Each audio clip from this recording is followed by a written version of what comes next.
ভাই ও বন্ধুগণ, আজকে আমরা ভারাক্রান্ত হৃদয়ে আমাদের ভাই আসাদুজ্জামান তুহিনকে হত্যার প্রতিবাদে রাজপথে দাঁড়িয়েছি।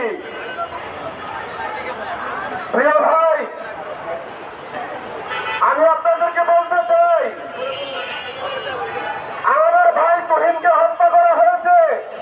এখন পর্যন্ত কোনো খুনিকে সেভাবে প্রকাশ করা হয় নাই, খুনিকে সেভাবে গ্রেফতার করা হয় নাই। আজকে যদি এই ইন্টারিয়াম গভর্নমেন্টের কোন উপদেষ্টার পরিবারের কাউকে খুন করা হতো, ডক্টর ইউনূসের পরিবারের কাউকে খুন করা হতো, তাহলে কি এত সময় লাগতো খুনিদেরকে গ্রেফতার করতে? গত 1 বছরে ইন্টারিয়াম গভর্নমেন্টের যারা উপদেষ্টা রয়েছেন তাদের পরিবার আত্মীয় স্বজনের প্রতি কোনো হুমকি হামলা হয়েছে কি আপনারা দেখেছেন এ ধরনের ঘটনা ঘটতে? কিন্তু দেখেন, গত 1 বছরে বাংলাদেশে যেই কোনো পেশা থেকে সবচেয়ে বেশি নির্যাতিত হয়েছে, হামলার শিকার হয়েছে, খুনের শিকার হয়েছে সাংবাদিকেরা। আরো দুঃখের বিষয়, বিগত ফ্যাসিস্ট আমলে 17 বছরে সবচেয়ে রক্ত দিয়েছে যে পেশাজীবীরা, তারা হলেন সাংবাদিকেরা। যারা চাকরি হারিয়েছেন তারা হলেন সাংবাদিকেরা। যারা বিদেশে আত্মগোপন করতে বাধ্য হয়েছেন তারা হচ্ছেন আমরা সাংবাদিকেরা। অন্য কোন পেশার মানুষ, পেশাজীবী এই নির্যাতনের শিকার হয় নাই।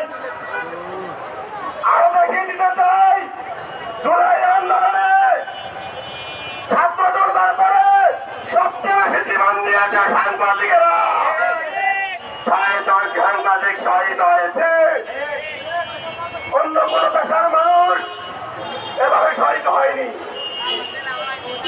কিন্তু জুলাই বিপ্লব করে বিনিময়ে সাংবাদিকেরা কি পেল? আমরা কি পেলাম?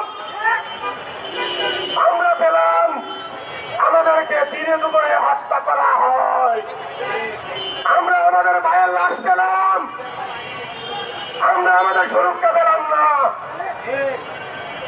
আমি অন্তর্বর্তী সরকারকে বলতে চাই, আপনি ওই তোরা প্রিয় হাসান সহ শুরু করে ওই 6 জন সাংবাদিকের রক্তের উপর দাঁড়িয়েও আপনি শপথ নিয়েছেন।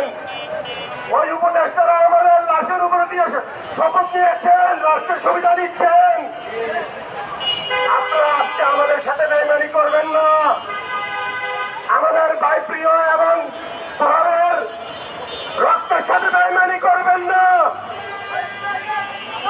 আপনারা সাগর রুনির হত্যাকাণ্ডের সাথে বেইমানি করবেন না। আমরা 17 বছর ধরে সাগর রুনি হত্যাকাণ্ডের বিচার চেয়েছি, আমরা পাইনি। আমরা ভেবেছিলাম দেশ স্বাধীন করেছি। এই ইন্টারিয়াম গভর্নমেন্ট সাগর রুনি সহ জুলাই বিপ্লবের শহীদ যারা হয়েছেন, যারা তাদেরকে হত্যা করেছেন, হত্যাকাণ্ডের বিচার করবেন, খুনিদের গ্রেফতার করবেন। কিন্তু ইন্টারিয়াম গভর্নমেন্ট বিগত 17 বছর সহ জুলাই বিপ্লবে শহীদ হওয়া ওই ভাইদের পরিবারকে কোনো ক্ষতিপূরণ দেয়নি, খুনিদেরকেও গ্রেফতার করে শাস্তির আওতায় আনেনি। আমরা এর তীব্র নিন্দা এবং ধিক্কার জানাই। আমরা সরকারকে বলতে চাই, আপনাদেরকে আমরা দায়িত্ব বসিয়েছি, আপনার গতানুগতিক চাকরি করার জন্য এখানে বসেন নাই। আপনাদের দায়িত্ব পালন না করতে পারেন, ওই গতানুগতিক চাকরি করার কোন সুযোগ নাই। আপনাদেরকে আমরা টেনে হিসেবে নামাবো। যদি আপনার দেশের জনগণের সাংবাদিকের নিরাপত্তা রাখতে পারেন, সুরক্ষা দিতে পারেন, তাহলে আপনাদের আর আমাদের প্রয়োজন নাই।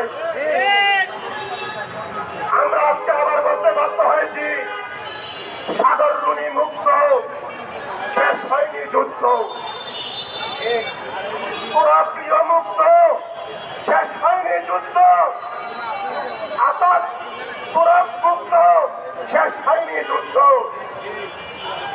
আমরা সরকারকে বলতে চাই, 24 ঘন্টার মধ্যে এই খুনিদের গ্রেফতার করুন।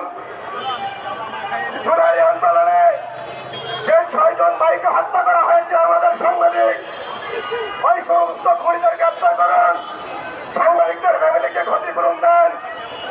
বিগত 17 বছর যে সমস্ত সাংবাদিক চাকরি হারিয়েছে তাদের চাকরি বহাল করুন, তাদের পরিবারকে ক্ষতিপূরণ দেন এবং সর্বোপরি সাংবাদিকদের জন্য একটি সুরক্ষা আইন করুন।